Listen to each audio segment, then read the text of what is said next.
আসসালামু আলাইকুম, welcome everyone to the question bank solve class. আমরা কোয়েশ্চেন দেখতে পাচ্ছি এখানে sign theta equal 1/√3 and cos theta equal 1/√2 হলে টেন থিটা ইকুয়াল কত। তাহলে এখানে আমাদের টেন থিটার ফর্মুলাটি জানলেই খুব সহজেই আমরা এটা সলভ করতে পারবো। তাহলে আমরা লিখে নিই tan theta equal to, we know tan theta equal to sine theta by cos theta. তাহলে দুটি মানই দেওয়া রয়েছে, আমরা মান বসিয়ে দিই 1/√3 ডিভাইডেড বাই 1/√2। সো লেখা যায় 1/√3 ইন্টু √2/1। আশা করি বুঝতে পেরেছ, √2/√3 এটি হচ্ছে টেন থিটার মান। খুবই সিম্পল।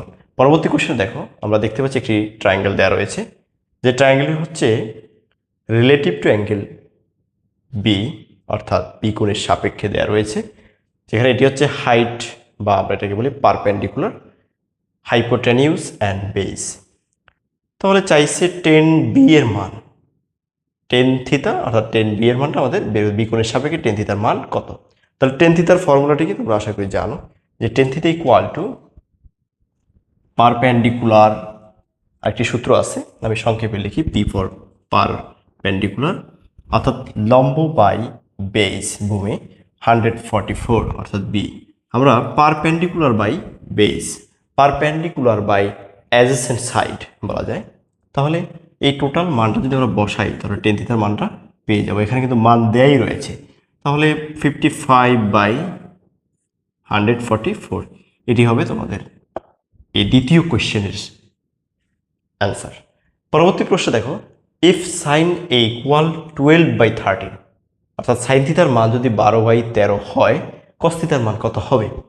তাহলে সাইন থিটা ইকুয়াল হচ্ছে পারপেন্ডিকুলার বাই হাইপোটেনিউস। তাহলে কস থিটা ইকুয়াল কি? Adjacent side by hypotenuse. তাহলে আমরা একটা ট্রায়াঙ্গেল অঙ্কন করে তোমাদেরকে দেখাই, যে আমাদের এখানে মান দেয়া আছে, যেহেতু এ কোণের সাপেক্ষে বের করতে হচ্ছে, তাহলে এটি হচ্ছে এ কোণ। সাইন থিটার মান দেওয়া রয়েছে এইভাবে, অর্থাৎ ভূমির মানটা, বেজের মানটা আমাদের দেওয়া নেই, এটা মিসিং। এই মানটা আমাদের বের করে নিতে হবে। কিভাবে বের করবো? পিথাগোরাসের সূত্র তোমরা সবাই জানো, যে পিথাগোরাসের সূত্র অনুসারে আমরা লিখতে পারি যে AC square equal to BC square plus AB, এটা হোল স্কোয়ার। তো এখানে এসি ইকুয়াল টু হচ্ছে হাইপোটেনিউস, তাহলে আমরা সংক্ষেপে লিখি hypotenuse square H square equal to BC হচ্ছে পারপেন্ডিকুলার স্কোয়ার প্লাস এবি হচ্ছে বেজ স্কোয়ার। তাহলে আমাদের বুঝতে হবে এটি হচ্ছে রিলেটিভ টু অ্যাঙ্গেল এ, অর্থাৎ এ কোণের সাপেক্ষে। তাহলে আমাদের এখানে বেজটা বের করতে হবে। তাহলে লিখতে পারি বেজ ইকুয়াল টু √ওভার হাইপোটেনিউস, হাইপোটেনিউস এসি, আমরা যেটাকে এসি বলেছি, hypotenuse H square minus P square, যেটাকে আমরা সাধারণত অপোজিট সাইড বলে থাকি বা হাইট বলে থাকি, ওকে, অথবা পারপেন্ডিকুলার। তাহলে এখানে আমরা যদি এইচের মানটি বসিয়ে দিই, হাইপোটেনিউসের মান যদি বসাই 13 স্কোয়ার, তোমরা জানো যে 13 square equal two 169 minus perpendicular হচ্ছে 12 স্কোয়ার, 12 স্কোয়ার মান হচ্ছে 144, 144 এই মানটা পেয়েছি। এখন এটাকে যদি আমরা ক্যালকুলেশন করি 169 মাইনাস, এটা যদিও তোমরা সরাসরি নিজের হাতে কলমে করাই ভালো, যেহেতু অ্যাডমিশনের ব্যাপার। মান আসে 25, রুট করলে 5 আসে। তাহলে আমরা বেস পেলাম কত? 5। বেজের মান পেয়ে গেলাম 5, ওকে। বেজের মান এখানে 5 বসিয়ে দিই। তাহলে বেজ পেয়ে গেলাম, অপোজিট সাইড দেওয়া রয়েছে, হাইপোটেনিউস দেওয়া রয়েছে। এখন যে কোনো ত্রিকোণমিতিক রেশিও আমাদের বের করা খুবই সহজ। এখন আমরা বের করব, যেহেতু আমাদের কোয়েশ্চেনে চেয়েছে যে 10 cos থিটায় cos a equal to cos theta equal to কত। তাহলে cos থিটা ইকুয়াল টু কি হবে? cos theta equal to base by hypotenuse. তাহলে আমরা বলতে পারি 5/13, এটাই হচ্ছে আমাদের কাঙ্ক্ষিত অ্যান্সার, ওকে। তাহলে 4 নম্বরে যাওয়া যাক। 4 নম্বর বলেছে ফাইন্ড দ্য অ্যাঙ্গেল সি, অর্থাৎ আমাদের সি কোণের মানটা বের করতে হবে। এতক্ষণ কোণ দেয়া ছিল, আমরা বেজ অথবা পারপেন্ডিকুলার, হাইপোটেনিউস এগুলো আমরা বের করেছি। আর এখন আমাদের বের করতে বলেছে কোণের মানটি আমাদের বের করতে বলেছে। পারপেন্ডিকুলারের মান দেয়া রয়েছে অ্যান্ড বেজের মান দেয়া রয়েছে। তাহলে আমরা এখন খুব অল্প সময়ে এই কোণের মানটি বের করতে পারবো। দেখো তোমরা পারপেন্ডিকুলার মান দেওয়া আছে 50, বেস দেওয়া আছে 144, তাহলে আমাদেরকে অ্যাঙ্গেল সি বের করতে বলছে, সি কোণটা আমাদের বের করতে হবে। যেহেতু আমাদের পারপেন্ডিকুলার এবং বেস দেওয়া রয়েছে, তাহলে আমরা এই পারপেন্ডিকুলার এবং বেজের সাথে রিলেটেড একটি ফর্মুলা নেব। তোমরা জানো যে tan theta equal to tan C, যেহেতু সি কোণের সাপেক্ষে সি কোণটা আমাদের বের করতে হবে, আর tan C equal to perpendicular by base লিখতে পারি। তাহলে যেহেতু সি কোণটা বের করতে হবে, তাহলে এখানে লিখি tan C equal to 50/144 or C equal to tan inverse 50/144।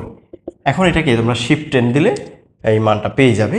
তবে এই মানগুলো কিন্তু তোমাদের ক্যালকুলেশন করে এতটা ইজি করতে হবে যাতে কোয়েশ্চেনে অপশন দেখলেই বলতে পারো যে এটার অ্যান্সার হবে এত, যেহেতু ক্যালকুলেটর নিতে দিবে না।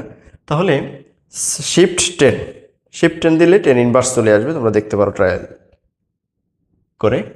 শিফট 10 ইনভার্স 50/144, এই যে আমাদের মান আসছে 21.275 দেওয়া রয়েছে, 21.275। তাহলে এই মানটা আমরা এখন বসিয়ে দেবো 50/144। এটা তোমরা যদি তোমাদের ক্যালকুলেটারে করো হয়তো বা মার একটু 19-20 হতে পারে, তবে এটার অ্যান্সার হবে 21 এখানে আমার এসেছে 275 ডিগ্রি।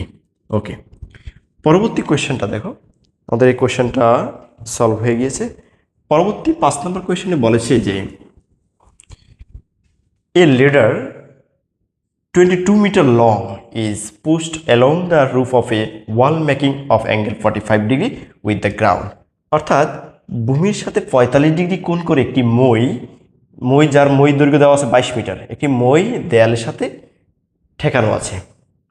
দেয়ালের সাথে একটি মই ঠেকানো রয়েছে, দেয়ালের দৈর্ঘ্য দেওয়া আছে 22 মিটার এবং এটি 45 ডিগ্রি কোণে রয়েছে। Find the height of the wall, অর্থাৎ দেয়ালের উচ্চতাটা আমাদের বের করতে হবে। দেয়াল উচ্চতা বের করতে হলে আমরা একটা 45 ডিগ্রি কোণের একটি ত্রিভুজ অঙ্কন করতে পারি।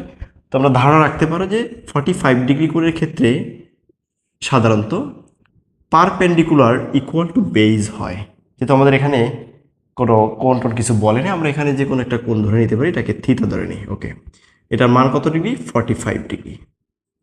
45 ডিগ্রি কোণের ক্ষেত্রে তোমরা পারপেন্ডিকুলার ইকুয়াল বেজ ধরে নিতে পারো, কেননা এই কোণের ক্ষেত্রে সাধারণত এই দুইটা সমান হয়ে থাকে। তোমরা জানো যেগুলো 30 ডিগ্রির ক্ষেত্রে একরকম হয়, 60 ডিগ্রির ক্ষেত্রে একরকম হয়। তাহলে এখানে যেহেতু আমাদের এই পারপেন্ডিকুলার অর্থাৎ হাইট বের করতে বলছে, এটাকে আমাদের হাইট হিসেবে বলেছে, অপোজিট সাইড অর হাইট, এটাই হচ্ছে ওয়াল। মূলত এটা কি ওয়াল, এই ওয়ালটার উচ্চতা আমাদের বের করতে হবে। ওয়ালের উচ্চতা বের করতে হলে আমরা জানি যে কোনো একটা মান বের করতে হলে একটা মান থাকা লাগে। দেখো এই মইয়ের দৈর্ঘ্যটা কিন্তু দেওয়া আছে, এটা হচ্ছে মই। এই মইটা কত মিটার লম্বা? 22 মিটার লম্বা। এটা মিটার স্কেলে দেওয়া রয়েছে। 22 মিটার লম্বা হলে তাহলে আমরা এই পারপেন্ডিকুলার সাথে অর্থাৎ হাইটের সাথে আমরা হাইপোটেনিউসটা নিয়ে যাবো, আর মই লেডারের দৈর্ঘ্যের সাথে এই উচ্চতাটা সাথে কম্পেয়ার করলে আমরা কোণের মান যেটা দেওয়া রয়েছে খুব সহজে বের হয়ে যাবে। তোমরা জানো যে লম্ব এবং অতিভুজের সাথে সম্পর্ক হচ্ছে sine theta. Sine 45 degree equal to height by লেডারের দৈর্ঘ্য কত মিটার? 22 মিটার। তাহলে height equal to sine 45 degree মান তোমরা জানো। সাইন 45 ডিগ্রি মান কত জানা থাকলে বলতে পারো। সাইন 45 ডিগ্রি মান আসে 1/√2। 1/√2। ওকে, তাহলে 1/√2 আমি এখানে দেখিয়ে দিচ্ছি যে 22 × 1/√2 সাইন 45 ডিগ্রি মান। তাহলে 22/√2। তোমরা চাইলে এটাকে অপশন অনুযায়ী অ্যান্সার করতে পারো। অপশনে যদি মানটা এভাবে দেওয়া থাকে তাহলে মিলিয়ে নিই, বা যদি দেওয়া না থাকে এভাবে তাহলে অবশ্যই দশমিক রেডিক্স পয়েন্ট আকারে দিতে পারে। এখানে মান আসে 22/√2, তাহলে মান আছে 15.56 মিটার। তাহলে আমরা বলতে পারি উত্তর দেয়ালের দৈর্ঘ্য হচ্ছে 15.56 মিটার, যা এই দেয়ালের সাথে মইয়ের দৈর্ঘ্য ছিল 22 মিটার, যেটি ভূমির সাথে 45 ডিগ্রি করেছিল।